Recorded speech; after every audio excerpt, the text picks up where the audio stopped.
This is BreakmanX, and welcome to the game show on November 12th, 2025. How's it going, Jess?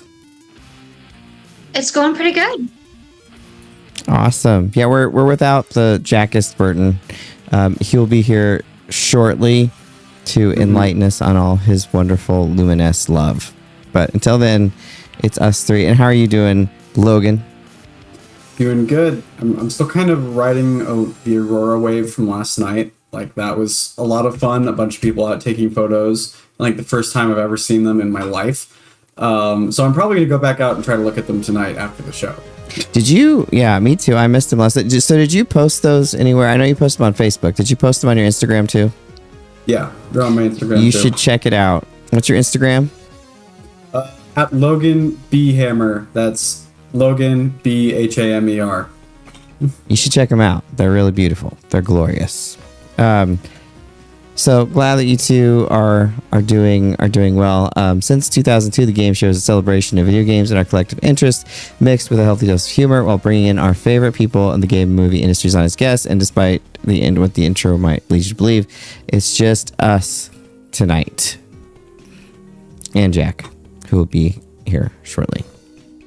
But we're gonna be talking about some modern horror games. Those after the PS3, really, and it's going to be a lot of fun. I'm excited to hear the games that these folks like. It's always a fun discussion. So a couple news bits here before we get going, like we like to do at this time.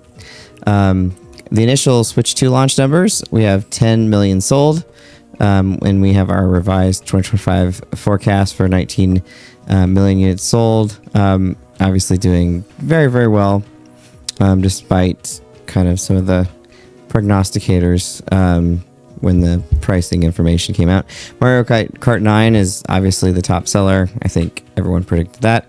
Donkey Kong Bonanza has sold over 3.75 million, which is also a very strong game. Haven't played it as much as I would like to.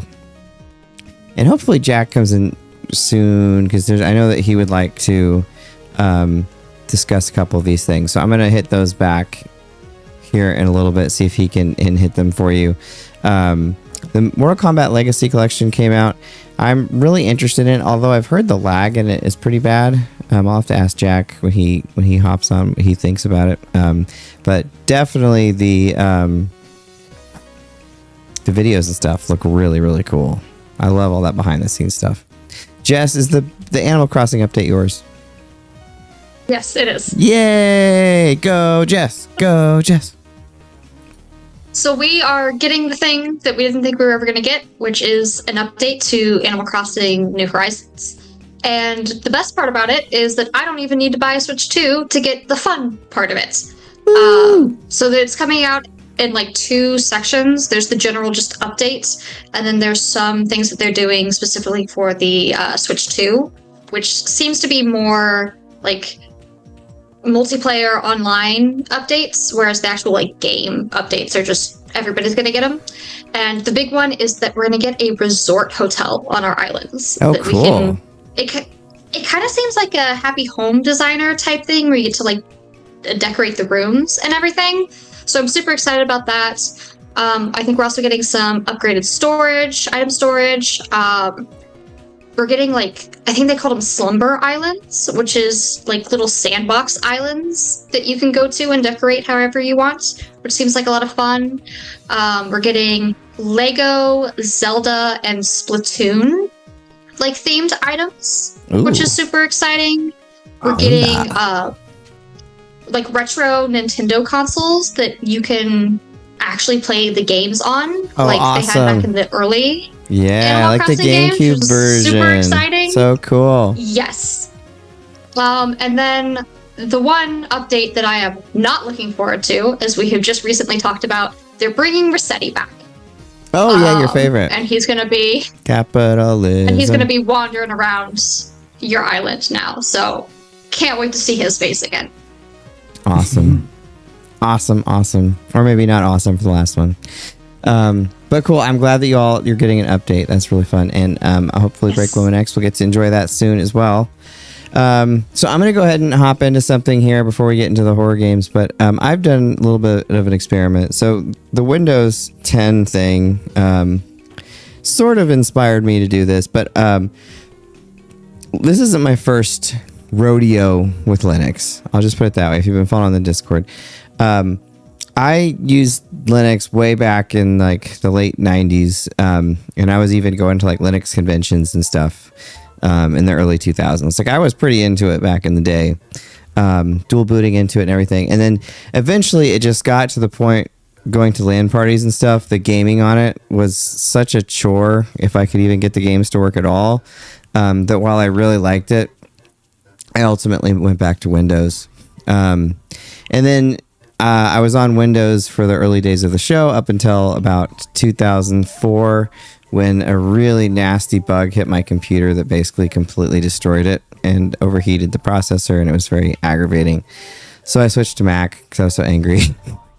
And really have been happy with Mac, actually. I like Apple. I was a complete PC fan, like over Apple, definitely up until that point. So I'm not like an Apple fanboy or anything. But bringing us to today. So Windows 10 support ends. They want you to get Windows 11, and which pretty much means a new PC because you don't have to have the TPM module that a lot of people don't have. And I have a Plex server that could not go to Windows 11, and I wanted to put Linux on that. And so I did. I got it up and running. It actually works better than it did on Windows. It has a lot better efficiency with transcoding, all the file sharing. What really baffles me is that file transfers to it from Windows or Mac is twice the speed to it on the same hard drives. Exact same hard drive. I don't understand that at all, but it's literally twice the speed. It went from like 45 megabytes a second to around 90 to 100 on the same hard drive. And it was defragged before and everything. So I decided to put it on my desktop computer. Now that was a little spooky. But I'd had this old SSD laying around, and I threw it. I went with Endeavor OS based on recommendations from Apos Vox, who was on the show a few weeks ago, a month ago maybe. And it was like, I was surprised at how easy all this was. I installed no drivers. Everything just worked. Like everything. Sound card, video card. I had to install less drivers than I do on Windows. Like the thing I'm capturing my mic on works. Literally everything just worked, and it's much faster on the same hardware. Like everything's more efficient. It works faster. And then the surprise of surprises, I installed Steam, and every game I played just worked. Like I didn't have to do anything. It just worked. Which was a huge thing for me.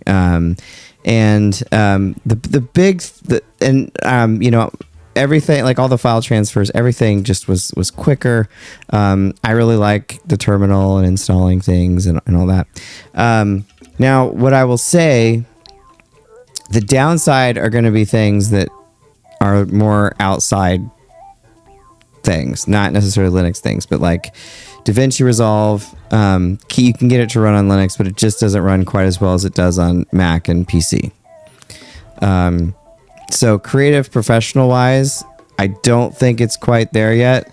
And it's going to take companies supporting it to get the stuff on there. Like NVIDIA hired the guy that was doing the open source NVIDIA drivers. So I'm assuming that's why the NVIDIA drivers are so good now, because they work really well. OBS, I could do the show on Linux right now, except cutting myself out here, the green screen. This isn't actually behind me. The NVIDIA broadcast tools that do that are better so far than anything I've found, and NVIDIA has not made those available for Linux. So if that happens, there's literally nothing about the show that I wouldn't be able to do on Linux, and apparently OBS has better, more efficient transcoding and stuff on Linux. So Very nerdy, I know there for a minute, but I'm pretty stoked with it. It looks beautiful. Like it looks, I think, better than I pretty much made it look like a Mac. Yeah, it was good. Yeah, no, they really do. And I was on the like bleeding edge kernel. Like you can choose like if you want like bleeding edge, like the brand new stuff, or you can do kind of the super stable one. I of course went to the bleeding edge one, which was I do that too. Yeah, it was a little bit of a mistake because I had this thing and like the latest buggy kernel broke my Ethernet card, but I learned really cool stuff. The Endeavor community, they're on Telegram, and you literally go on and ask them any question. They'll help you instantly, almost any time of day. And so I was like, hey, what's going on? Like, you probably don't want to be on like that kernel with the hardware you have. So I went on the long-term one, the stable one, and it was fine. And it was super easy to do that. It was like 2 commands that they told me to do, and everything worked great again. So I'm super surprised. It's come such a long way from like when I was using it in the 90s, late 90s, early 2000s, you like had to really know what the hell you were doing. Now, I'm pretty sure like if you didn't need to use Adobe products or like DaVinci, I think is going to be there pretty soon. I think it does. Well, it depends what distro you want. Like they have distros that you want to use that I don't want to use, and so I made it harder on myself.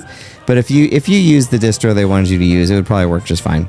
But you just have like the decoding of video works the best on the Mac because just the way the pipeline works. The PC is getting closer, and they keep saying they're gonna get there with the highest end 5000 series NVIDIA cards. It can do pretty similar to a Mac, but anyway, if you've been wanting to try it out, I would do a dual boot. It's a lot of fun. I think it's a lot more fun to use than Windows.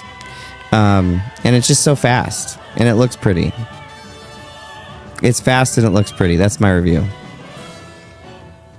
So, have you guys experimented with Linux at all? I've done a bit of it. I have been for the last it's been 6 years now, running a server mostly for Minecraft on Linux. And it's been a fairly smooth experience for me. Like a lot of the same types of things you're saying, it totally made that old computer run way better than like I can run a Minecraft server on my modern gaming PC with 96 gigs of RAM or whatever, and it'll lag more than my old PC running Linux. It's amazing how efficient it is. It's so efficient. Well, and then there's the anti-cheat stuff too. I should mention. I forgot. I'm sorry. The anti-cheat stuff doesn't work because it's baked into the Windows kernel. A lot of that also has to do with preserving microtransactions, which I think is interesting. But sorry, continue, Logan. Yeah, and I would be on Linux full time because I like the desktop environment too. Especially, my favorite is Mint, and there's a lot of customizability you have over that. And again, like drivers, everything's great. And I even find I prefer the UI there to Windows. Yeah. But yeah, it's mostly just Adobe at this point for me. Like I think DaVinci works on that one, and I could even use Nuke on that one. It's just Adobe has no Linux support, and I use in your face. Adobe. It laughed in my face. Yeah, GIMP, everyone's like, oh, just use GIMP. And there's actually ways to make GIMP a little closer to Photoshop. You can download like icon packs and stuff to make it look pretty much like Photoshop. But it's not Photoshop. And that's the thing, like you just can't, if you need Photoshop and you need those things, like Apos Vox basically has a Mac to do all his creative stuff, and then he has a Linux machine he does gaming and everything else. And I think that's the optimum environment. Yeah. To operate in. I tried a few distros. I tried Ubuntu, which I tried before. I did not like Ubuntu. That's a little weird. Yeah, and I tried Linux Mint, and Linux Mint was pretty good. But I love Endeavor. I love the way it looks. I love the way it operates. I like the Arch Linux package manager and everything a little bit better. So you should all give it a try. Yeah, give Linux a try. And it's up to 5% user share. That's really good. Yeah, I was just saying that's like amazing. And Microsoft's done it to themselves with this shift to what they're shifting to. And I should say, I want to be fair. I don't like think that Windows is terrible. Like, I know I've been critical of it. There's a lot of things about Windows that's really great. The thing I'm one of the weird ones that doesn't actually hate a lot of the changes they made in Windows 11. Like, I'm actually kind of a fan of some of the UI stuff, except for the lack of customizability. But I think they actually did clean up some of the UI in 11 for me over 10. Yeah, no, I don't mind that. So I don't like all the ads and like all the everywhere you extra look. bloat. Yeah, that's It's the just stuff that I slowing can't down. stand. And there's more and more and more of it. And like all the Copilot stuff, like I don't like that. And it keeps shoving that in your face. So, and I just don't like, there was some weird stuff with Copilot where it was like taking screenshots of people's desktops without asking them, and like, Well, why that do was you need like to do that? the whole foundation of it. And Yeah. Windows was like, oh, it's secure. It's only going to stay on your system. But hackers, like, if they get on your system, they can just look and see all these screenshots of everything that you were doing. I also just don't trust them. I just don't. I don't trust, especially even like Bill Gates was Bill Gates, but the current CEO just seems like, I don't know, not a fan. All the changes in the gaming division and OS, just not a fan. But yeah, I'm pretty impressed with how far Linux has come, especially in terms of ease of use. Like, you could easily put it on someone's grandma's computer and they would like be able to do everything they need to do. Yeah, you just kind of show them, here's how you access the browser, here's how you access your files, and for the most cases, they're probably good, and that's so simple. And it's harder for them to install viruses too. So anyway, I'm a fan. We'll see how it goes. See if I'm still a fan in a month, or if I end up not liking it. But if NVIDIA, if you could give me the broadcast tools, like, I would have nearly the Adobe stuff. That's what I keep coming back to. It's like, I need Adobe. Adobe's the stick in the mud. They used to have Linux like 8 years ago or so, and then they just decided the user base was small enough that they were gonna get rid of it. And now, as it's growing, there's been more demand, but there hasn't been any word from them on that. I mean, it could change. I mean, Linus Torvalds used to say that NVIDIA was the worst company of all, and he even flipped them off during an interview. And now, that's working pretty well. So anyway, I'll get off my soapbox with that. I just thought it was pretty cool how far it's come, how cool it looks. That screenshot thing, by the way, have any of you seen the old movie Antitrust from like early 2000s? No. It's one of the better technology movies. It's super hokey, like they all are, right? But it came out, and when BreakmanX and I went to see it, we were like the only two people in the theater. Like, that's how well it did. But it's not a horrific representation of technology, and it's like there's this company that's kind of supposed to be Microsoft, and they're like taking over everything, and then they're like, but it's like really over the top and crazy, like they're killing programmers and stuff. So you should check out. Yeah, it's a thriller. It's a thriller. It's super over the top, but like if you watch the actual technology stuff, like his maneuvering through the terminal and stuff is actually fairly realistic. But you know what's even better? Jack's here. Welcome, hey, Jack Burton, to Hi, the Jack. party. What is up, everybody? How's everybody doing? I'm doing better now that you're here. Instantly. Awesome. Well, I'm glad that I'm here. Sorry I was a little late.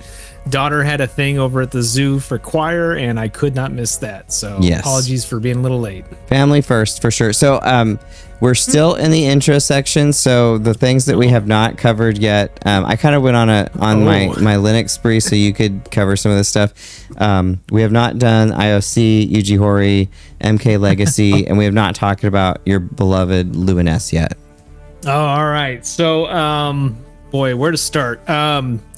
Let's start with Luminous, because so I mentioned this in our Discord. I'm a huge Luminous fan. We talked about it a little while ago when the demo came out, but the full game came out yesterday. I downloaded it. I thought I was going to play it for about 15 minutes. And next thing I know, 2 hours later, it was 1 a.m. and I was like, I need to get some sleep. I mean, it is Luminous, man. Like, it is, think of Tetris Effect and how awesome that is. And then they went and did that with Luminous, and the songs are amazing. They've got a journey mode, so you go through each stage, and each song is amazing. And like, there's one with chameleons that looks so damn real. Like, they're two real chameleons reacting to what you're doing on the screen. And if you're a big fan of puzzle games, if you like Luminous, if you like Tetris, if you like anything that Mizuguchi's done, you need to go play Luminous Arise. It is fantastic. I think it's $39.99 on Steam, and PS5 and Xbox Series X, S, and is it on Switch too? I don't think it's on Switch too. Because that would be such a fun portable game. Yes. And this is a perfect Steam Deck game. Yeah. At least for right now. Yeah. But yes, just like go the play PSP. go play Luminous Arise. It's fantastic. So that's out. Let's see. I think I heard you talk a little bit about the Switch 2 sales stuff, so that is awesome. I'm really glad to hear it is doing well. Yeah. The other thing I wanted to mention was I know you hit it earlier, but the Mortal Kombat Legacy Collection is out. Like, okay, I'm a huge Mortal Kombat fan. Mortal Kombat is like one of the games at the arcade that made me stop and say, like, okay, we can do some really cool things with video games. And also, when I brought it home, my parents were like, "You are not playing this game any longer." So yeah, my parents also. But what's really crazy? So bottom line, think of it as one of those Gold Master series. It's the same guys, Digital Eclipse, that did the Atari 50, did the Karateka Gold Master, did the Tetris Forever, and the Jeff Minter collection. So those guys, like their whole thing is about preservation and history of video games, which is awesome. And the whole thing is, there's a documentary that's kind of bunched up in chronological order with how things go. So it takes you from the beginning when Ed Boon and John Tobias get hired at Williams Electronics, which turns into Midway. But like, they both came on board to work on, like, John Tobias was essentially like a graffiti artist, like a street artist. And all he wanted to do was make comic books. And Ed Boon is working on pinball games. That was like what they did for Williams. And then, you know, as young 20-somethings do, they start talking about all the stuff they like. And next thing you know, after Ed Boon finishes up work on High Impact Football, one of my favorite football games of all time. Oh, yeah. Yeah. They're like, let's make a fighting game, and let's make it like a Jean-Claude Van Damme movie, and let's try to get Jean-Claude Van Damme in it too. And that's how Mortal Kombat is born. So it's like, as somebody that really likes the Mortal Kombat series and has a lot of reverence for that series and how it kind of came about, it's a fascinating documentary. It's like 3 hours worth of documentary footage in there from like before the first Mortal Kombat came out, a lot of around like the hype that came when it came home, go to MK2, 3, and then there's a little bit in there after that just about how the series just kind of kept going. So seems like that's worth the price of admission. The doc. It is the documentary stuff alone is worth the price of admission. But you also get Mortal Kombat's 1 through 4, all the arcade versions, some home versions too. So like you can play the Genesis Mortal Kombat 1 or the Genesis Mortal Kombat 2 and 3. And you can also play the Super Nintendo versions. You can even play the Game Boy version of Mortal Kombat 1, which is the worst version of Mortal Kombat you could ever want to play. But it's there, and it's kind of fascinating. And what's crazy, sorry, gonna dive down the rabbit hole a little bit. Mortal Kombat 1 on Game Boy and Mortal Kombat 2 on Game Boy, like, you would have thought that there was no way they could make a good Mortal Kombat game on the Game Boy after playing Mortal Kombat 1, but they did it. They made a playable Mortal Kombat 2 on handheld, and it's amazing. But it's, again, really cool stuff. The online play on Mortal Kombat 3 is kind of but it's getting better. I think they said they're going back to do some changes to it just to make that kind of stuff work a little better. And they are also doing MK Mythology Sub-Zero in there. Special Forces, if you really want to put yourself through that, is in there too. But if you're a Mortal Kombat fan at all, the documentary footage is well worth the price. The fact that you get to play Mortal Kombat games as well, and they've got some really cool things. So like if you just want to go in and do the fatalities, there's a cool thing where like you can flip some toggles and it gives you infinite. It gives you infinite fatality timers. It gives you like it'll pop up all the commands right on screen as soon as you get to the fatality part where it goes finish him. Yeah, you should play this. I'm pretty awesome. I'm pretty stoked for it. I mean, just for the documentary, I'll get it for sure. I've heard some folks complaining about lag and like there's significant lag with the input and stuff like that. Have you experienced that at all? I haven't. I've been playing it on Steam and I haven't seen that at all. It's been pretty spot on. But I have heard some issues with the Switch 1 version and also with I want to say PS5, right? Yeah, PS5. There's a little bit in there, but I have to imagine they'll get things ironed out. Probably has just something to do with the emulation. Well, I love Mortal Kombat. I remember Street Fighter 2 was this big deal, and then I remember I just remember being in, I think it was Shadow's basement, and someone had come from the arcade and they're like, "There's this new game. Okay, it's like Street Fighter 2, but you like kill people." Yeah. And I'm like, what? I mean, no. Like at the end, like it literally tells you to kill the person. And I'm like, how does that work? Like that seems... I don't want to give too much away, man, but like that's literally like in the documentary, that's like the first line in the entire documentary is, "Hey, have you seen this Mortal Kombat game? It's like Street Fighter 2, except you fucking kill people." Yeah, that's literally how my neighbors described it, and I was like, "That's great!" Like, and they're like, "And you can like, there's this dude that freezes people, and then there's a guy like throws a chain, and like I can remember that so vividly." And I was like, "I gotta play this game," and my parents were like, "You're not gonna play this game." And it was hard to get to play it. Like, it was a little bit of sneaking on my part to be able to play that game because that was not something at all that my parents were down with. And it was all in the news, like don't let your kids play Mortal Kombat. And and what's really cool is like the some of the documentary stuff goes into a lot of that, like the hearings in Congress. You hear Senator Lieberman try to fake his way through actually describing what's going on. I know, but it's just really funny.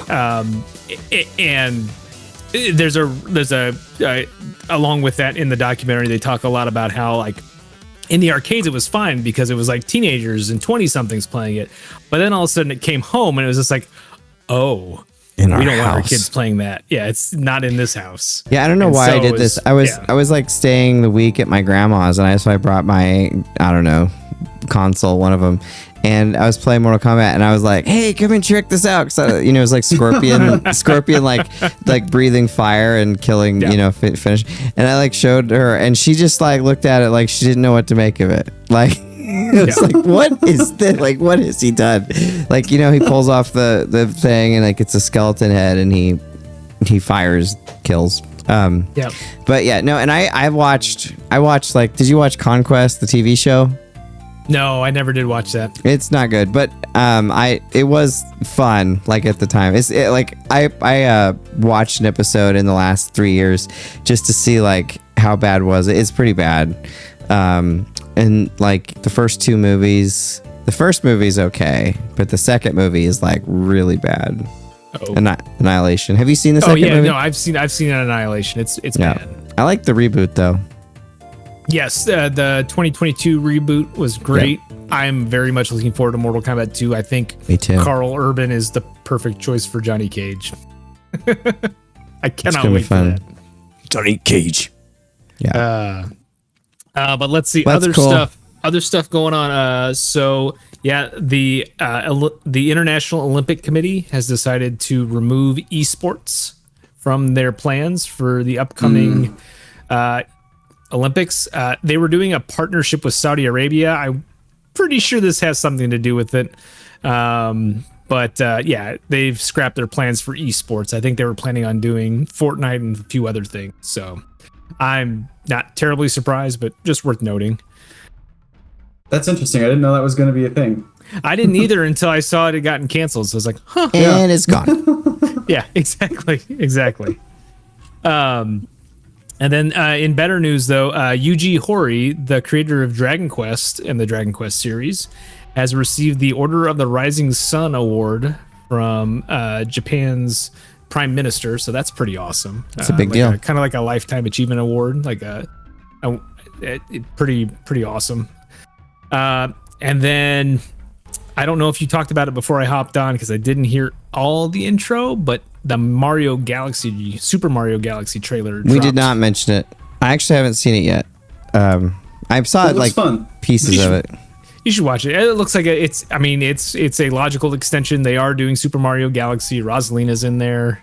Mm-hmm. Isn't it Brie Larson? Didn't I see yes, that? Yes, it is. Yeah. She actually loves video games, so it's nice that she's... Yeah. Yeah. They also have they're doing some interesting stuff with the planets in there. Like they've got some levels from Super Mario Odyssey and Sunshine as like individual planets in the galaxy or whatever, which I found interesting. I love and it. they've even got like some power-ups in there from Wonder. Yeah. Well, the first movie, like the kids loved it because it was at the cheap theater in town that summer, and we went like several times. Nice. They like loved it. I enjoyed the first Mario movie. I didn't even have like direct nostalgia for some of the old games that were in there, and it was still like a fun movie. Sonic's better, but I'm looking forward to the next one. I do think Sonic is better. I like the Mario games better, but I like the Sonic movies better. The Mario movie is great. I mean, I have been very slow to the 3D animation party. Like I just very much prefer 2D animation. So it's been, I thought they did a really good job with the Super Mario movie. It could have been so much worse, and I legitimately enjoyed it and thought they pulled it off. Chris Pratt being Mario still is weird to me. It's still weird. I don't understand that at all, but it's fine. It's fine. Yep. And then the last thing I'll mention, for all you Fortnite heads out there, The Simpsons have invaded Fortnite, or vice versa. They put Springfield in Fortnite, and it is kind of like everything. As a Simpsons fan, it's got me playing Fortnite again. I've already unlocked Marge, both versions of Marge. I am working my way towards unlocking Homer. They did some really crazy stuff this week. They put in Moe's 5-gun.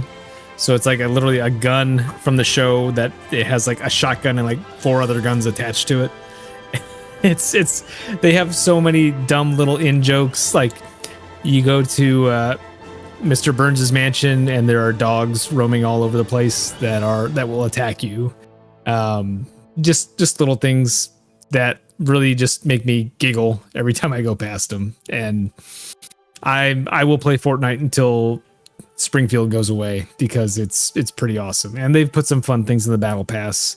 I want to get the Ralph Wiggum spray where he picks his nose just for that. Cool. Yeah. Cool. Yeah, I saw some videos of that. I saw him like getting on the couch and then Homer comes and then you like kill Homer. Yeah. There's some pretty good gags in the whole thing. I mean, Flanders is an unlockable character. Yeah.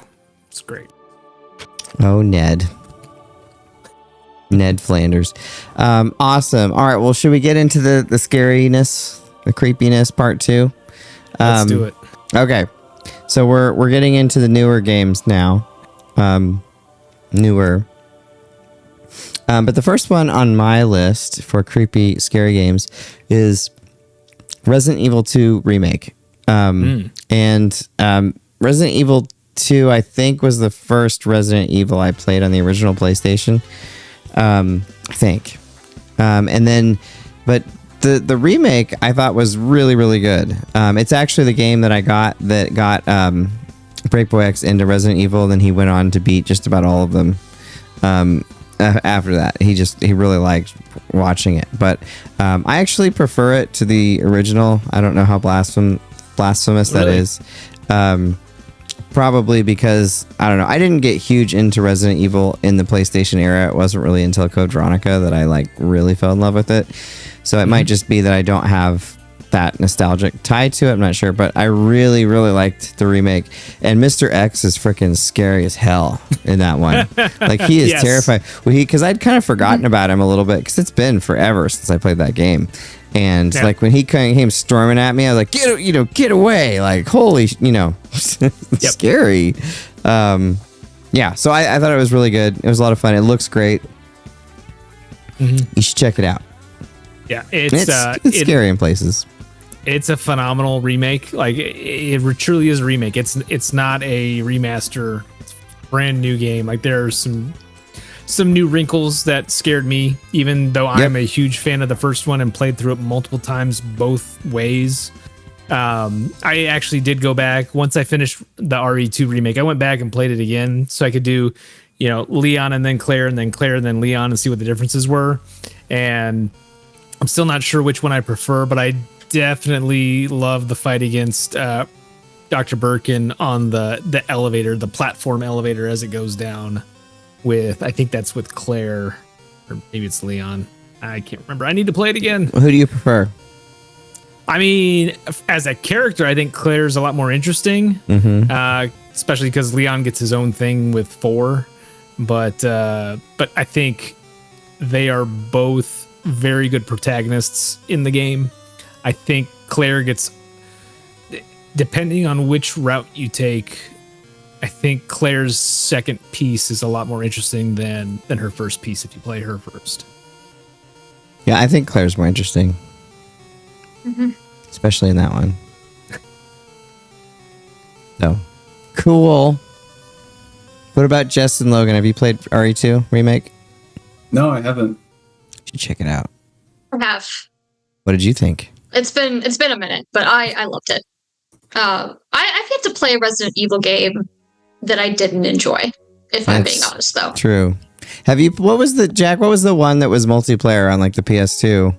That was Outbreak? Resident Evil Outbreak, I believe. Yeah, play that one and you'll play one you don't like. Fair enough. I don't think I played that one. Besides that one, though. It'll be good backstory for RE9. Yeah. But no, that says a lot for the series that we have to go to some obscure multiplayer spinoff from the PS2. It's one of the strongest series. I mean, it's hard to even the weaker entries are pretty good. Yeah. I would agree with that. All right, Jack. Yeah, so the first one I'm going to mention, I'm going to kind of stick with my theme from the last time we were talking about horror games, Half-Life Alyx. So again, Half-Life, not really what you would consider a horror game necessarily, but Half-Life Alyx is creepy as all get out, especially in first person. If you're playing it in VR, which is the only way you can really play it unless you do a few things to it, it is so creepy. There are levels where you have to have your hand over your mouth because you can't let one of the creatures in the area know that you're breathing. Jeff is the worst, and I will continue to state that any chance I get. I don't know if any of you have played Half-Life Alyx, but Jeff is at the same time the creepiest and coolest character in a video game, and I hate his level with all my might. Because there are so many times where you're like trying to hold your hand over your mouth, but you're also trying to pick something up or manipulate something, and you have to use 2 hands to do it. And he will hear you breathing and start rushing over at you, and you're like, ah! It is very tense. And honestly, I'll just say, like, when you're walking through a dark corridor with a bunch of like chains down, and then of course there's a barnacle on the ceiling, it freaks you the heck out when all of a sudden you start going up and you're like, oh god, no, pop, pop, pop, pop, pop. It's really fun, and there had been a lot of time between when I played Half-Life 2 and when Half-Life Alyx came out, and I remember just how creepy Ravenholm was, but nothing really prepared me for just kind of going down the really dark alleys and the back roads in City 17 where all the zombies start popping out, and just like,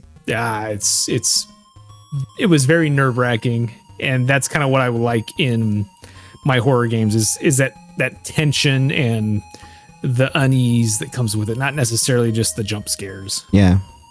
I'm not a fan of jump scares. I think it's the cheapest way to scare somebody. The build up, the tension, all that, I think is much more effective. I also just don't like to be jump scared. It's like scary face. Yeah. But yeah, if you have a VR headset, I would recommend playing through it. It's pretty awesome, but you have to be ready to like basically have your blood pressure monitor on you at any given time. Don't die. Yeah. Noted. All right, Jess, you're up. Or Logan. I'm sorry, Logan, you're up.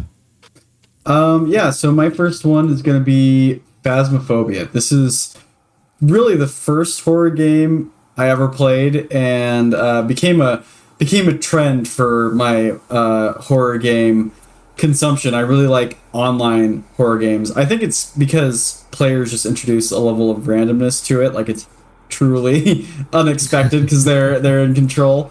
And like with Phasmophobia specifically, there's something really terrifying about having to use your microphone, kind of like Jack mentioned for Alex, where like the ghosts respond to your voice. So when they're actively hunting you, you have to be quiet. And having to immerse yourself in it that way, you have to stay quiet, just elevates the intensity of the situation. And then of course when you hear someone scream or start yelling in another room around, you're like, okay, just hunker down, hope they don't run into your room and like bring the ghost to you or whatever. And it's just a lot of fun. Awesome. I like hearing you talk about Phasmophobia. It's a good streaming game too. We should play it sometime. Yeah, we should. A lot of those like proximity chat games are pretty fun, especially with friends.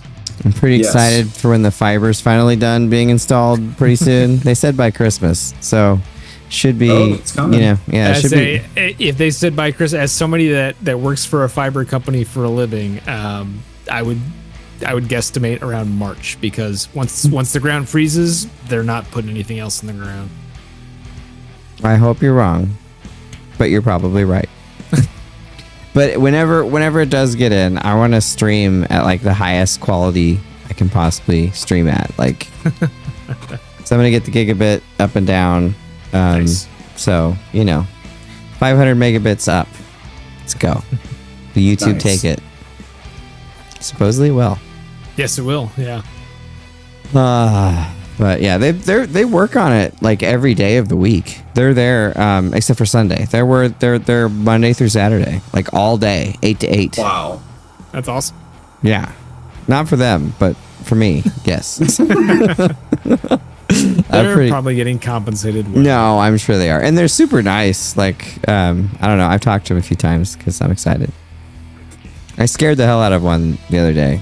Because he was working in my yard, and I was like, "Hey, how's it going?" He's like, "Ah!" It's like, no, I'm just really excited. Like, when is it going to be done?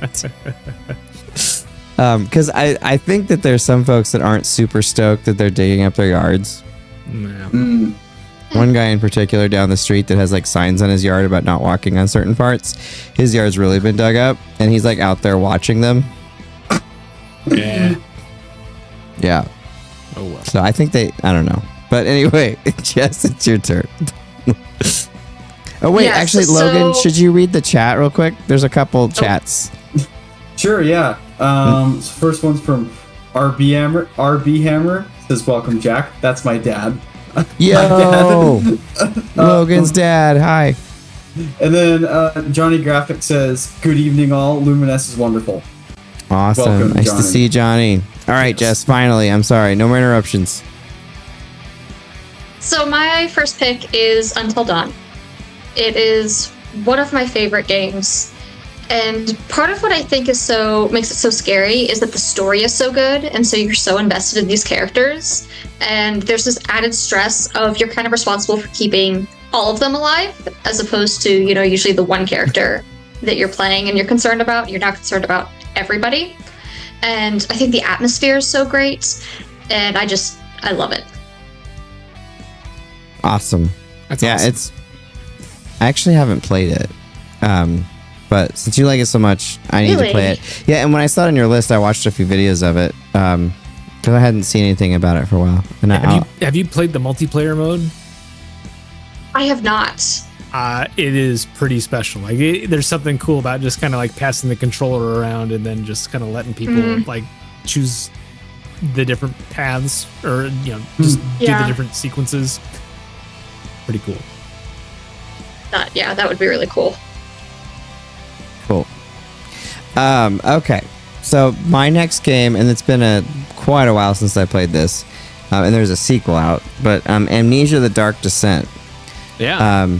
I played this years ago, and it was when I was like really knee deep into studying sound design in grad school. So I was like really, really thinking about sound at the time, and several people told me when I was doing that, you should definitely try out this game. And I looked at it, and it didn't look super appealing to me. When I saw the videos of it, it just like the graphical style and everything didn't look super interesting. So I kind of put it off for a little bit. And then I can't remember why I ended up picking it up, but I did. And I ended up really liking it. I loved how atmospheric it was, and the sound design is really great. You hear all these like little sounds and creepy sounds that are really well placed throughout the sound field. The dinginess and all that works out well. Like the graphical style that I kind of looked at a glance is like, ugh, that doesn't look cool. Actually really plays to its advantage, and it has a nice atmosphere. So if you haven't played it, which I'm assuming a lot of you have by now, but if you haven't played it, that's definitely a good one to try out. And I think it's pretty frequently on sales and things too. So yeah, I think the entire Amnesia series gets some heavy discounts around Halloween time. One thing I will say though, I searched for Amnesia on Steam because I wanted to play it a little bit, just to remind. And there is another Amnesia that you don't want to get. I'm just gonna put it that way. You'll see it when you search. It's a very different game than The Dark Descent. So make sure you get The Dark Descent. Interesting. Okay. Yeah. I did not play the other one. I just saw it pop up, and at first I thought it was Amnesia: The Dark Descent, and so I clicked on it, and I was like, "This is not Amnesia: The Dark Descent." So then I went in my library and found it there. I didn't search. Yeah, there's a few. I've got to look it up now because I am. Yeah, there's Amnesia: Dark Descent, Amnesia: The Bunker, and I think there's like a Machine for Pigs. Yeah, a Machine for Pigs. Those are the real ones. Yeah. Yeah, those are the 3 real ones. You don't want the not real one. Yeah, The Bunker is the latest one. It's kind of like World War I setting. But Dark Descent was one of those games when I first played it that was really like one of the more creepy games that I played to that point. What was it, like 2005, 2006, somewhere around there? Was it that early? I thought it was like early. It was early, like PS3, Xbox One era. I thought it was more like 2090. Yeah, maybe. Let me look. You're probably right. 2010. Oh, 2010. Okay. Because I was thinking, because I was pretty sure I was studying sound design, which would have been around that. I would have been doing sound design as part of my grad school during that particular year. Gotcha. But yeah, it was one of those that definitely scared the crap out of me, and I don't think I finished it because, with my, again, the tension piece is really what I'm looking for, and it has that, but like, I think you just, there are sections of that game where you just feel powerless because you don't really have any recourse to attack what is attacking you. Yeah. I don't know. I was just in a place, like, when I played it, it just really grabbed me.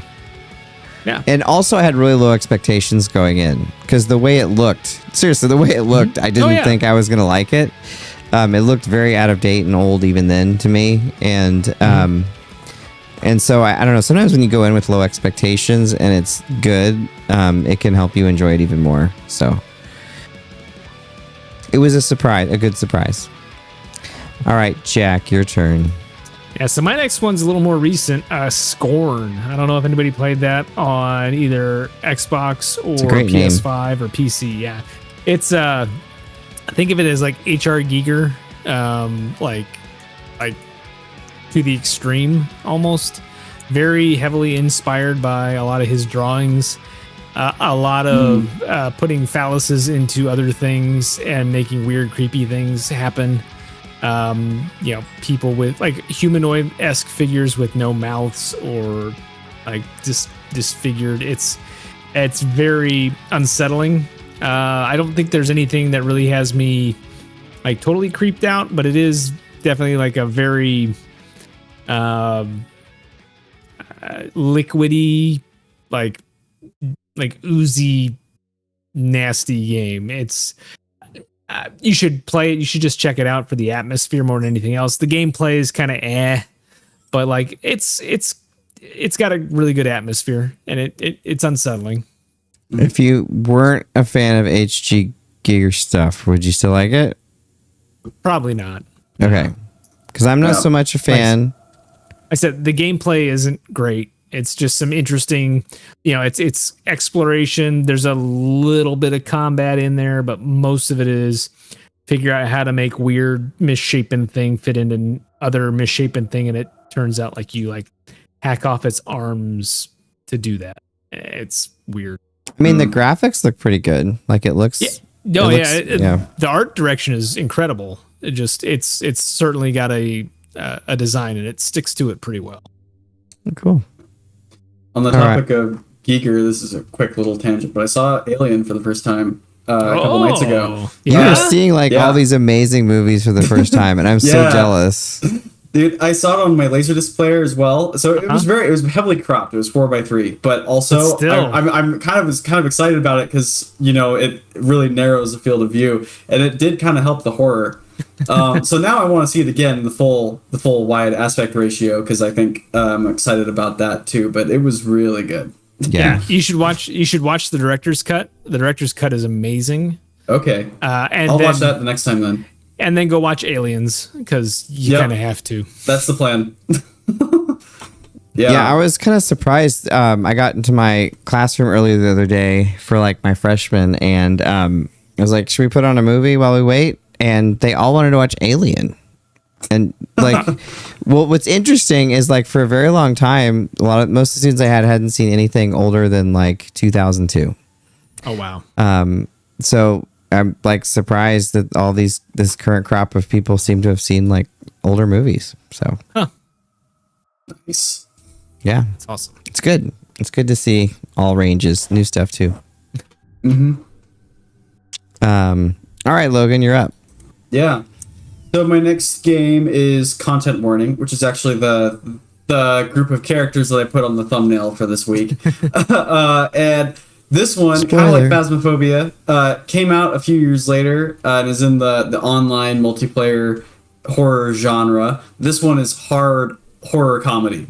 Like the gameplay is you go down into this like abandoned city filled with weird like mutant creatures, and your whole goal is to capture content videos of these creatures. And what I really like about it compared to Phasmophobia, like Phasmophobia does this a little bit too, where you're trying to capture evidence of the ghosts, so you need to interact with them a little bit, but this game is encouraging you to get up close and personal with these creatures to make good content. And it's terrifying, but it's also really hilarious as your friends are dying in horrible ways and you're back there recording them with the camera, and then trying to make it out alive. And then if you die, you have to go back and get the camera, otherwise you don't make your money and you lose the game. So yeah, it's a solid experience. You know what I love is like the different ways that we describe games. All of us describe them differently, but it's really fun to get that perspective, and I really, really enjoy it. So nice choice of game, and also like the way you describe it. And before we move on, I want to remind you that you should like and subscribe to the channel if you like what you're seeing. We've gained a lot recently. We'd really appreciate that. You should comment here on the YouTube channel. Even if you're watching the replay, I see and respond to every single comment. Even as we've been getting more of them, I try to make sure I get to every single one. So if you do comment, I will look at it. And if it's super interesting, I'll show it to the rest of the folks. Yeah, check us out. And you should also join the Discord. If you go to breakmanx.com and join the Discord, you can chat with us and hang out and hear about cool things like Jess's next game.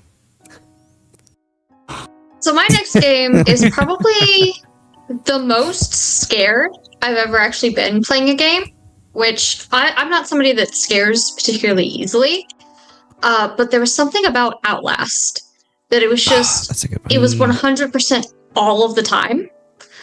And that was also one that I played like on a couch with roommates, and we would like hand off the controller for different parts when somebody would get like too stressed or whatever.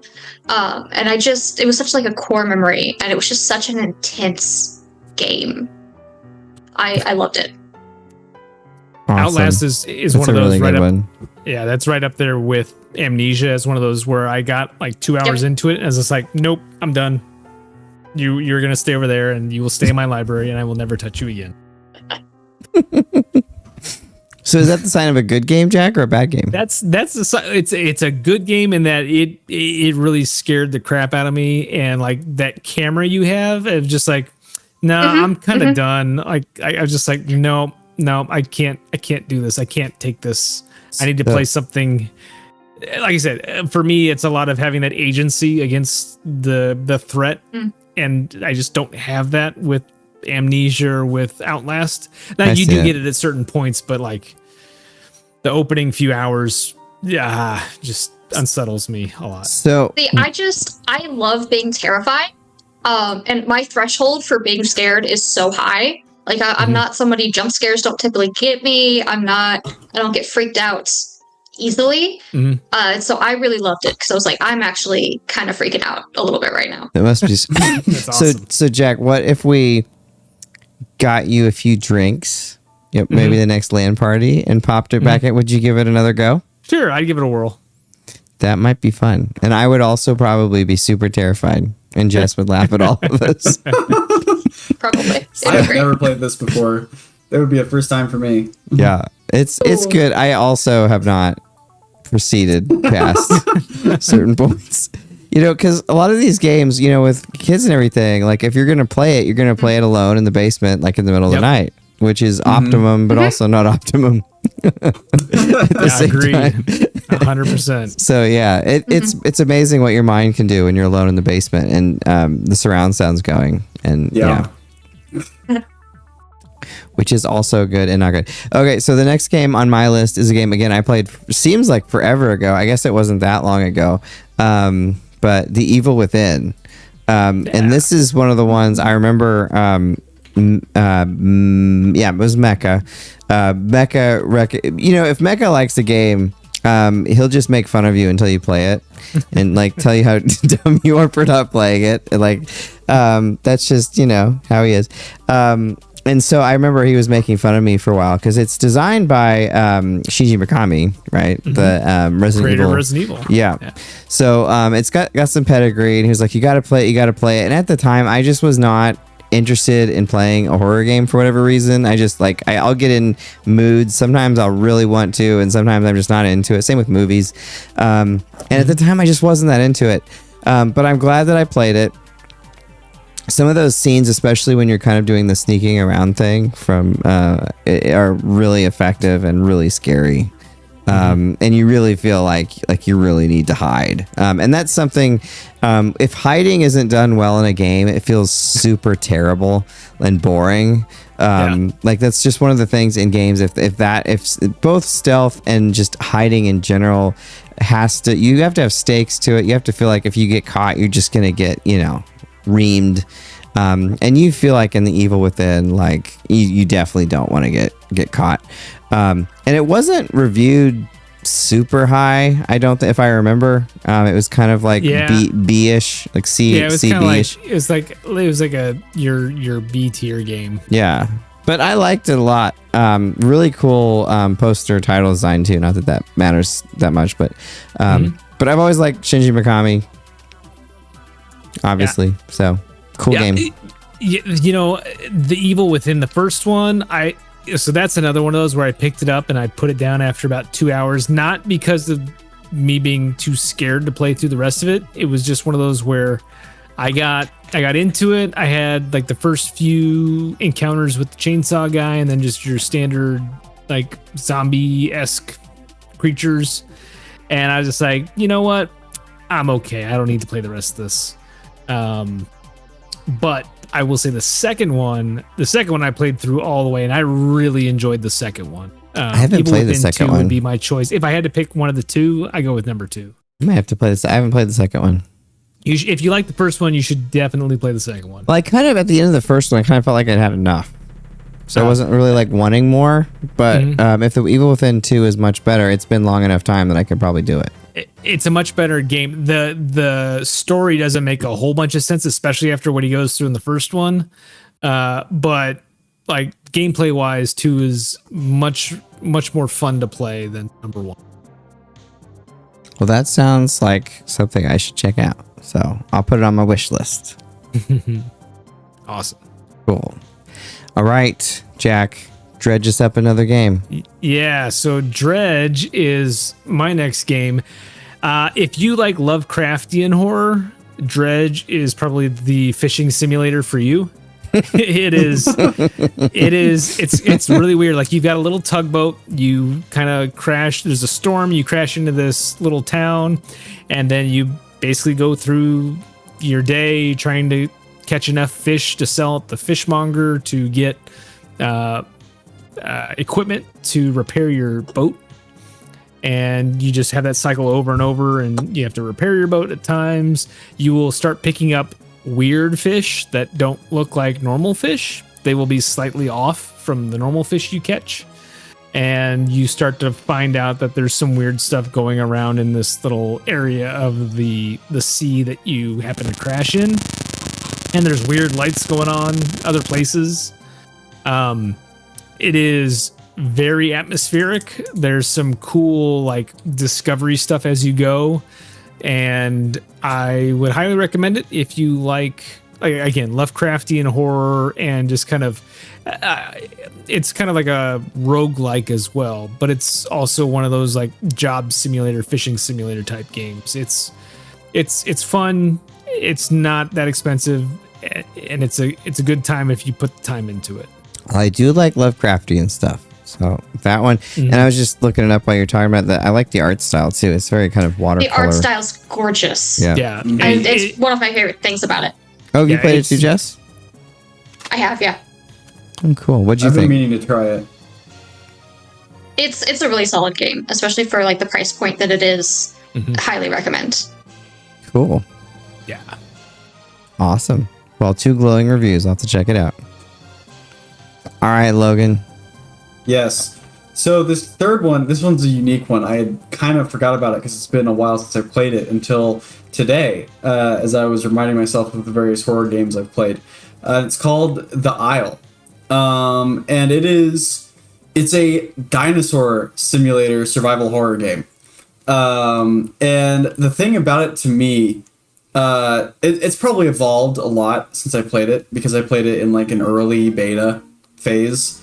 But the thing about it that really was terrifying to me was just how grounded the experience was at the time. Like, there wasn't really a UI or anything. You kind of had your menu to show you the controls for your dinosaurs, but there was no information on the screen giving you anything about what was going on. You were just wandering around this world, and you knew you had to find water, you had to eat, and you had to stay alive if you got to an encounter with another dinosaur. And all these other dinosaurs are players too. This is also multiplayer. And then the nights were incredibly long, like 20 minutes long, and nearly pitch black. And you could hear these creatures just out in the darkness and not be able to see them. Honestly, the strategy sometimes was to just like hunker down and wait until you stopped hearing noises around you, and then you start venturing out again. and it's not admittedly a game for everyone. Like if you don't like slow open world gameplay, it's probably not for you. But it was just a really interesting type of horror that captured my imagination. Interesting. That's awesome. Interesting. Cool. And Jess?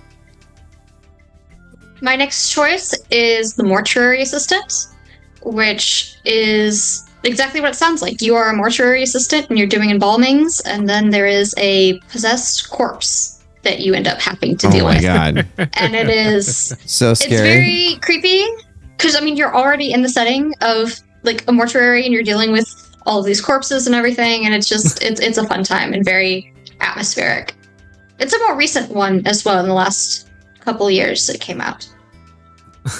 It's against the rules for it to be that recent. No, okay.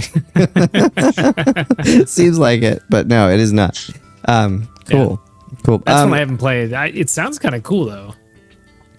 I thought it was cool. I enjoyed it. Cool. All right, so my next one is free, so you can definitely play it without any. I thought about putting this one on my list, man, but I'm glad you picked it. Yeah, no, it started out. It uses the Half-Life engine, so you know it's an old engine, but it's free, so you can definitely play it. But it kind of has an interesting story, but it follows the character suffers from depression, anxiety, and like the monsters that you face in the game and everything are supposedly kind of representative or from the depression, anxiety, and it is better than like games that you pay for. Like it's just because it's free doesn't mean that it's not like a fully fledged game. It's obviously a very dated engine, and I think the game itself came out around the same time of Amnesia, probably like a year or two later than Amnesia. So it's pretty old, and it's been a really long time since I've played it. But it's pretty deep. It's pretty dark. It's pretty dark. I mean, a lot of horror games are dark, but this one in particular is pretty dark. So, but yeah, it's free. The story in it's pretty engaging if you're okay with, you know, people unaliving themselves and things like that. But yeah, it's a well done game. Yeah, it's a weird game. It came out, I think, It is weird. when I was in college, and when I heard it was free, I was like, "Ooh, free horror game! Yeah, let's check this thing out." And yeah, very soon after that, I was just like, I think I wanted to know more about how it came about, because it was, like you said, it's very unconventional. And I recommend anybody play through it if you have the time. It's certainly an experience. I've never really played anything quite like it since then. You want to walk outside in the sunshine a little bit when you're done. Yeah, you do. It's thick darkness. Which, you know, is in fiction, I think can be well done. So, and I think isn't it Swedish? I know the main character is Swedish, but I think I think it's from a Swede. So go Swedes! Yay! Definitely a Nordic country of origin. Yeah. Team Psychoscholar. That's what it says. Yep. No way, that's not Swedish. Yeah. You're Skiberg. I can do that because I'm Swedish. I can make fun of us. You're Swedish too, right, Logan? Well, technically, that's the one Scandinavian country that I'm not. I've got Norwegian, Norway, Denmark, and Finland, but not Sweden. Well, close enough. I live in a Swedish town. Close enough. I've been adopted. Yeah, although when I lived in LA, my pharmacist got really mad at me for saying close enough when she said she was Norwegian, because she's like, we're not supposed to like each other. And I was like, oh, ha, ha, ha. And she's like, serious about it. Like, no, really. I was like, I don't know. My family came over a long time ago. I just like the meatballs now. It is interesting. Like some people are more serious about it than others. Most people I talk to are just like, oh, it's a joke. But and then she kind of like cooled off to it. But like at the beginning, like she was like was more serious about it than I would have expected, like someone in that period of time. to be. Fair. What was the revolution like? Well, the separation like 250 years ago? I don't know. Like Yeah, it's been a little bit. It's been a bit, but not as long as you might think. Not long enough, apparently. Yeah. I mean, we all like the same stuff. It's cold, you know. I mean, Everybody's fairly happy up there. yeah. Drink a lot of coffee. Fika. Yeah. Fika. Yeah, coffee. We start coffee young. I've been drinking coffee since I was 5, Wow. which surprises people. I don't even want to think about my daughter on coffee. I know. I'm breaking that tradition because, yeah, Good. because I just don't know. Also, probably why I'm addicted to caffeine. But, Logan. Yes. Oh, wait. So next Do we skip Jack? I don't want to skip Jack. You Go, can Jack. You can write to Logan. No, we need to go, Jack. I'm Go, sorry. Jack. I got too distracted by the Norwegian-Swedish war. Yep. No worries. So my next one is Home Safety Hotline. Has anybody else here played Home Safety Hotline? No. No. Oh, you should check it out. It's a cool little indie game. It's a small studio. It's not Night Dive, but it's like Night Shift Studios or something like that. It is a point and click adventure game, but it's not like point and click in the traditional sense. Essentially, you are a home safety hotline employee, and so the whole premise is you get calls from people. You're looking through your list of possible not symptoms but causes of home repair problems, and so like it could be a leaky faucet, or it could be like you have mice in your house or something like that, and based on the call, like you listen to the call that comes into the home safety hotline, and then based on the options you have on your menu, which is like in-game presented as like a Windows 95 machine, so it's like you pick which one. It gives you some details, and then you say, here's how you fix this thing, and you hope that you got it right. And at the end of, like, you get like a round of like 3 to 5 calls that you have to correctly diagnose based on audio clues or clues about how the caller is acting, or what they're telling you about and what they're describing. And you get a report card. As long as you get like 80%, you get a good grade and you go on to the next day. And there's like a whole week. But anyway, as you get into the game, as you progress and do well on the phone calls, you start to open up more of the entries within the home safety hotline, like causes or diagnoses. And it starts to be things like pixies or sleep gnomes or trolls. And it just gets a little creepier and creepier. And you start to get calls where it's like, somebody's talking about like they hear skittering around the kitchen at night, and it's like, wait, are these mice or are these like are these gnomes? This looks cool. Which one is it? It's I really like- cool.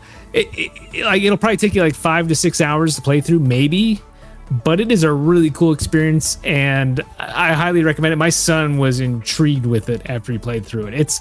It's not necessarily scary, but it is, again, unsettling. And some of these calls are great, especially if you get them wrong, because they will call back and they have some very not so nice things to say about you and how you've mixed. Like my favorite one, I think, was there's one where like if you misdiagnose like the mice thing, they're like, I put out these mice traps, and then I ended up with one night one of them was slapped on my hand while I was sleeping, and it's just like. So I was like, yeah, those weren't mice. Those were probably something else. Sorry. I like the games that give you kind of like a desktop PC type environment, and you have to navigate through them like that. I've always thought that was cool. Even like going back to, it's very different, obviously, but like the Sherlock Holmes games from way back when, you kind of had a similar thing like that. And I've always just thought those were really good. There was like a hacker one that I had on Steam. Oh man, what was that one? Hypnospace Outlaw. I might have been. There was a couple of them, but there was one that was like all terminal. That was pretty cool. Like there's a few of them that I've played. I really like those like PC environment ones where you're kind of like in the thing and you're getting messages from people. Even like South Park Stick of Truth, I kind of liked how they did like the social media and the messaging and all that kind of stuff. Yeah, that was pretty cool. Yeah. So, all right, now Logan, it's your turn. Yeah. So some people might disagree with this being a horror game, but my next one is Among Us. And to me, there's particular way, like the concept of, you know, not knowing which one of you is the monster, and then the animations and everything in the base game mode of Among Us can keep you on your toes, and it is a little bit terrifying when you find out that a friend you weren't expecting turns out to be the monster. But really, The killer. the killer. But for me, what really took it up a notch was before they even released this game mode, my friends and I started using the custom settings to play hide and seek in Among Us. So we would like lower the killer's field of view a ton, and then the players would have the entire map visibility. So the players could see everything, and you weren't ever quite sure if the murderer knew you were there or not. And so you'd be hiding, and you'd be watching their little avatar like moving around, and you're, oh, did they see me? And it was surprisingly terrifying for like a top-down experience. Like, I was very impressed. It's kind of got my wheels turning about like a top-down horror hide and seek based game concept. Cool. Yeah, this was really fun. We played this a lot as a family during COVID. Yeah.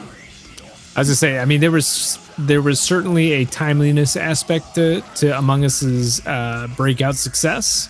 But I will always say anything that gets inspiration from John Carpenter and The Thing is always A-okay with me. John Carpenter. Yeah. That's another one I have to see. Yeah, you should. You're gonna see like the greatest movies ever for the first time this year. I'm so jealous. Like, But- there's nothing like seeing those movies the first time. It's fun to see them for like the 8,000th time too, but like the first time you see those movies is a magical experience. So good for you. I'm working through them. Like I'm new to being obsessed with movies. It's only been like within the last couple of years since I started looking at it professionally, and I'm like, there's a bunch of movies I haven't seen. I gotta catch up. They've been making them for a couple years, so you've got a few to go through. Yep. Some really good ones. All right, you just should 2 check hours out- at a time, man. You should Yep. check out The Getaway. Oh yeah. I should. I'm talking about Jess's movie. I've seen it. Oh, okay. It's very good. haven't Jess seen that. Jess made an awesome movie. It's really good. It was okay. It was awesome. But Jess, which game was your pick? Next one on the list for me is also a very new one. I think it came out 2 months ago. Yeah. It's called No, I'm Not a Human. Oh, And it is one of the more unsettling games I've played in a minute. The whole premise is there has been some sort of solar event that has made it so that people can only come out at night. And at the same time, there has been these hostile visitors that have shown up. And so every night you wake up and you have to talk to people who come to your door and ask them a couple questions and try to decide if you think that they are human or a visitor, and decide if you're going to let them into your house. And then That's if you let them creepy into your as house, hell. you have it's so creepy, and the art style makes it like that much more creepy because everyone just looks slightly off. Yeah, it has a very like Eastern European Russian type vibe Yes. Which I think it is Russian, if I remember to it. correctly. I think it is. Yeah. Truskas but is the it's- developer. So yeah. Yep.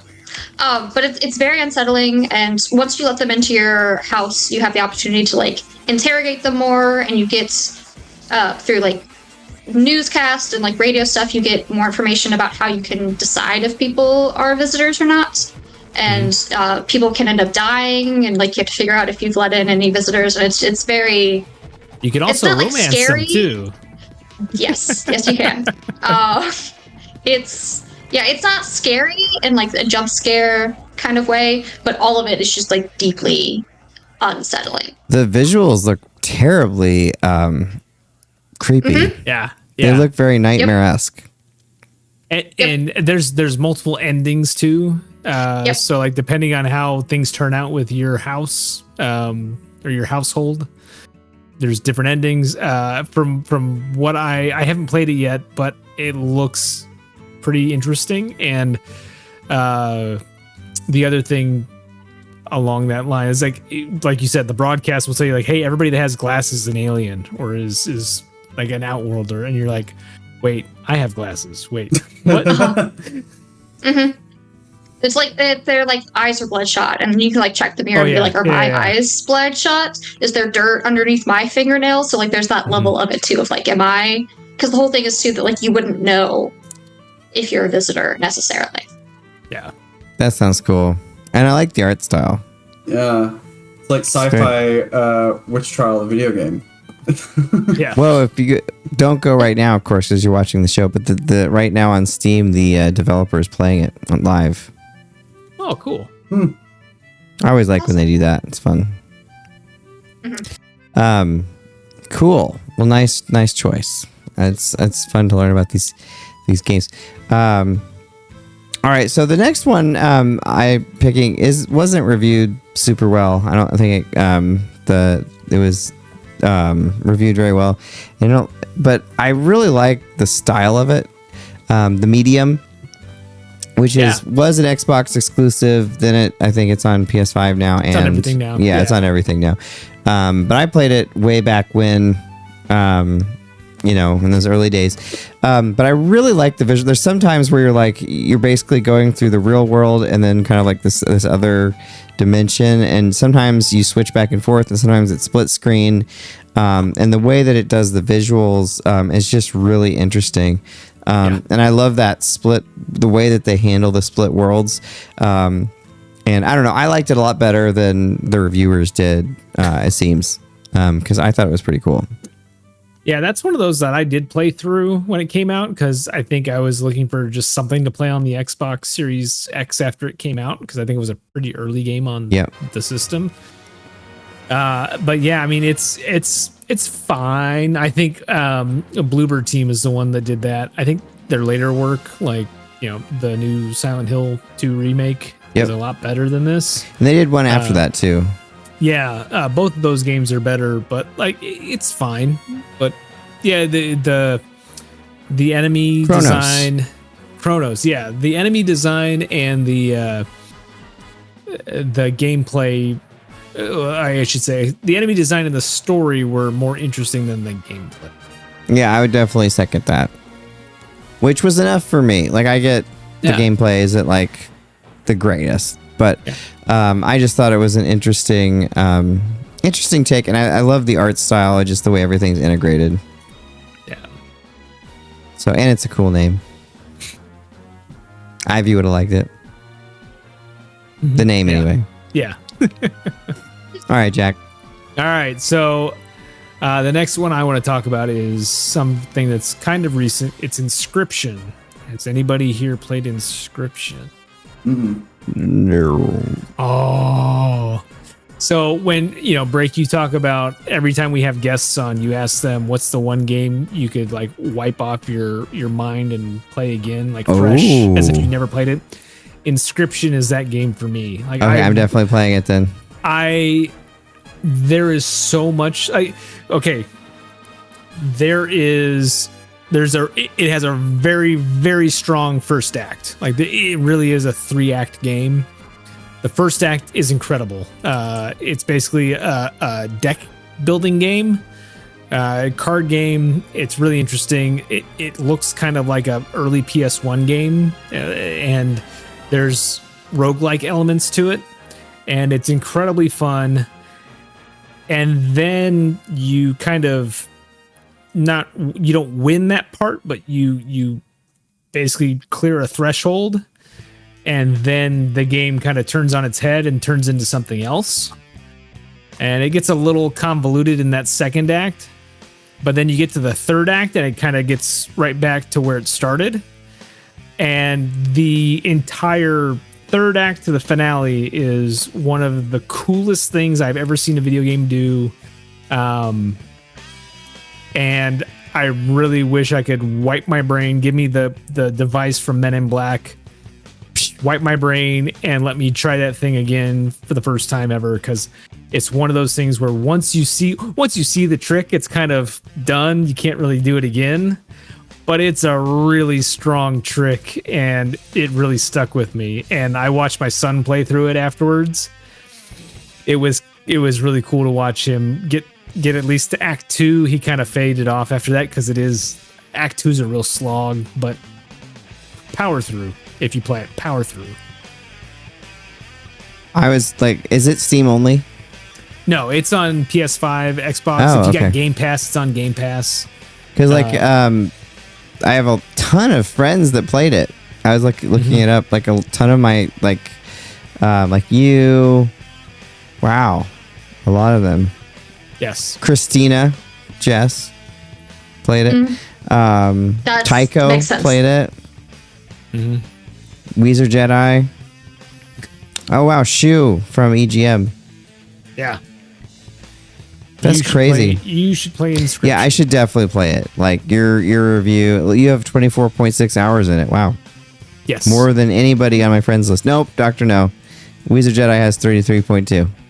Again, it's a roguelike, so some of it is very much luck, but you can get like game-breaking decks that just let you wipe the floor. And when you hit that sweet spot, you're like, all right, here we go. And then you fall into the next piece and you're like, oh no, what do we have now?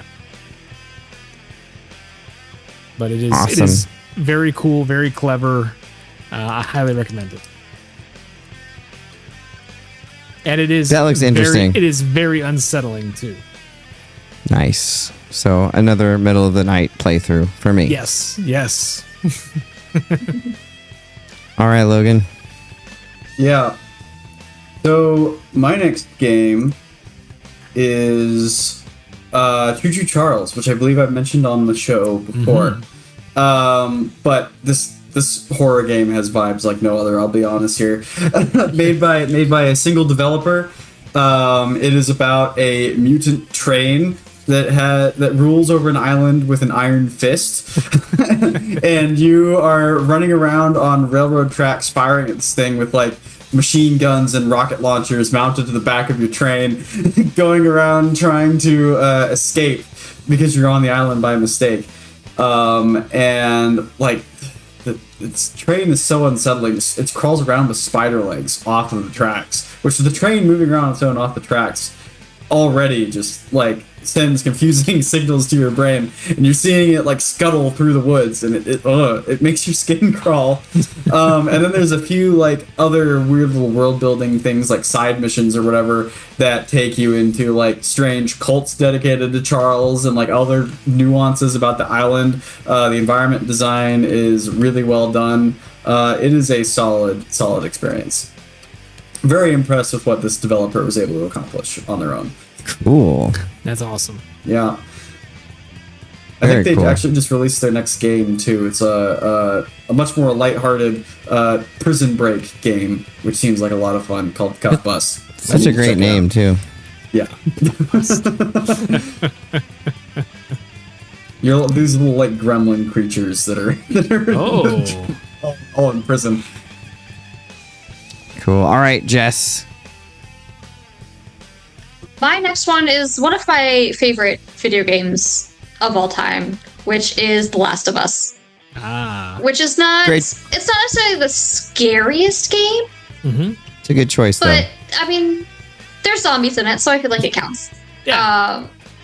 But it's some of my favorite characters, like, in any video game ever. I also recently fell down the rabbit hole, like, back into it all, because I went back and I watched the first season of the show, and so now I'm like back on a The Last of Us kick. But it's just such a good story.